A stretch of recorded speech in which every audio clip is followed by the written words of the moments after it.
ചിരിക്കാൻ അറിയാത്ത ആൾ കച്ചവടം ചെയ്യാൻ പാടില്ല. ബിസിനസ്സിൽ ചിരി ഇമ്പോർട്ടൻ്റ് ആണ്. നമ്മുടെ അടുത്തേക്ക് ഒരാൾ വരികയാണെന്നുണ്ടെങ്കിൽ അയാളോട് നല്ല രീതിയിൽ നമ്മൾ പുഞ്ചിരിക്കണം. പുഞ്ചിരിക്കുമ്പോൾ അയാൾക്ക് നമ്മുടെ അടുത്തേക്ക് പെട്ടെന്ന് അപ്രോച്ച് ചെയ്യാൻ പറ്റും.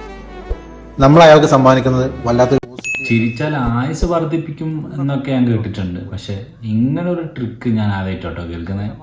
ഉണ്ടല്ലോ, നല്ലുണ്ടല്ലോ. എത്രയാ വേണ്ടി? എത്രയാ? ഒരു മരിച്ച വീട്ടിലേക്കാ. ആ, ആരേനും മരിച്ച്? അത് എൻ്റെ മൂത്താപ്പ. തന്നെ? എങ്ങനെയായിരുന്നു മരിച്ച്? അത് ഇവർക്ക് അധികം പ്രായമൊന്നുമില്ല. ഇന്നലെ പെട്ടെന്നൊരു നെഞ്ചുവേദന വന്നു. ഐശ്വരി, നല്ല തന്നെ. നല്ല തന്നെയാണോ? സുഖമായിരുന്നു. ഒരാള് മരിച്ചെന്ന് അറിയുമ്പോൾ വിളിച്ചോണ്ടിരിക്കുന്നത്.